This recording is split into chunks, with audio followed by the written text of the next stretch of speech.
আসসালামু আলাইকুম সুপ্রিয় শিক্ষার্থী বন্ধুরা, আশা করি তোমরা সবাই ভালো আছো। দ্বিতীয় শ্রেণীর ইংরেজি ক্লাসে তোমাদের সবাইকে স্বাগতম।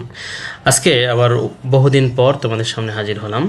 আমাদের আজকের আলোচনার বিষয় ইউনিট 2 লেসন 11 এবং যে শিরোনামটি রয়েছে সেটা হলো নাম্বারস 21 থেকে 25 পর্যন্ত।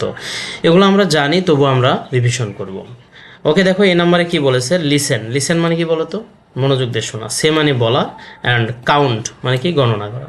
তাহলে মনোযোগ দিয়ে শোনো, বলো এবং গণনা করো। কখন? আফটার ইউর টিচার, তোমার শিক্ষকের পরে, মানে শিক্ষক আগে পড়াবে তারপরে তোমরা পড়বা। এবং রিড, পড়ো। ওকে, দেখো এখানে আমরা কিছু ছবি দেখতে পাচ্ছি, প্রজাপতি, ঘাস ফড়িং, পিঁপড়া, ফুল, হ্যাঁ, মৌমাছি। তো এগুলো আমাদেরকে গণনা করে এখানে দেখতে হবে আসলে কতটি রয়েছে। তো দেখো মৌমাছি 1 2 3 4 5 6 7 8 9 10 11 12 13 14 15 16 17 18 19 20 21। তার মানে আমাদের এখানে কয়টি রয়েছে? 21 বাটারফ্লাই রয়েছে, প্রজাপতি রয়েছে। এরপর কি দেখাচ্ছে? ঘাস ফড়িং, গ্রাস হপার। হ্যাঁ, আচ্ছা, কয়টা আছে দেখা যাক। 1 2 3 4 5 6 7 8 9 10 11 12 13 14 15 16 17 18 19 20 21 22। কয়টি রয়েছে? 22, 22টা, তাই না? ওকে, এরপরে পিঁপড়া কয়টা আছে দেখা যাক।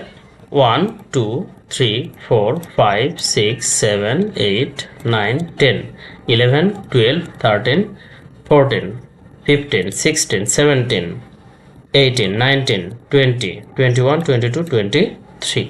কতটি রয়েছে? 23। এরপরে ফুল দেখা যাচ্ছে, দেখো আমাদের এখানে কয়টি ফুল রয়েছে। 1 2 3 4 5 6 7 8 9 10 11 12 13 14 15 16 17 18 19 20 21 22 23 24। কতটি রয়েছে? 24। এরপরে মৌমাছি 1 2 3 4 5 6 7 8 9 10 11 12 13 14,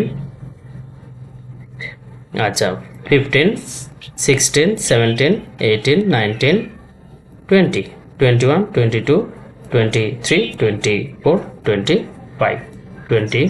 25টা রয়েছে। ওকে, আচ্ছা, কারণ 21 থেকে 25 পর্যন্ত যদিও আমরা এগুলো জানি, তারপরে আমরা একটু কি করলাম, রিভিশন করলাম। ওকে, এরপরে বি নাম্বারে কি বলেছে দেখো। বি নাম্বারে বলেছে যে রিড অ্যান্ড রাইট, পড়ো এবং লেখো। পড়ো এবং লেখো, এটা খুবই সহজ। তার মানে কী করবো আমরা এখানে সুন্দর করে 21 এর পাশে নিচেরটা কি করে লিখে দেবো 21। তবে এখানে কি 22, সুন্দর করে লিখে দাও 22। এরপরে কি আছে 23, তারপর কি আছে 24, তারপর কি আছে 25। হ্যাঁ, আচ্ছা, এরপর দেখো সি নাম্বারে বলছে যে read the following numbers. Read মানে কি? পড়ো। আর ফলোয়িং নাম্বারস মানে নিচে যে নাম্বারগুলো দেওয়া আছে এই নাম্বারগুলো পড়তে বলেছে। অ্যান্ড এবং then write the numbers in the circle in order, অর্থাৎ ক্রম অনুযায়ী কী করতে হচ্ছে, দেন রাইট দ্য নাম্বারস, এই যে সার্কেলের মধ্যে এই ক্রম অনুযায়ী নাম্বারগুলো লিখতে হবে। ঠিক আছে, আচ্ছা। তো দেখো সেই অনুযায়ী আমাদের কি করতে হবে, আগে ইন অর্ডার মানে হলো ধারাবাহিকতাভাবে, ক্রম অনুযায়ী। সার্কেল মানে হলো বৃত্ত। ওকে, তাহলে দেখো এখানে যদি আমরা 23 লিখি তাহলে 23, তারপর কি হবে, সরি, এখানে 21 হবে। এটা আসলে যেহেতু বলছে ইন অর্ডার, ক্রম অনুযায়ী 21, তারপর কি হবে 22, তারপরে আছে 23 24 25। ওকে, আচ্ছা, আমরা এই পর্যন্ত করে ফেললাম। এতক্ষণ ধৈর্য সহকারে ভিডিওটি দেখার জন্য তোমাদের সবাইকে ধন্যবাদ। আমাদের দেখা হবে নতুন কোনো ভিডিওতে। ততদিন তোমরা ভালো থেকো, সুস্থ থেকো। আল্লাহ হাফিজ।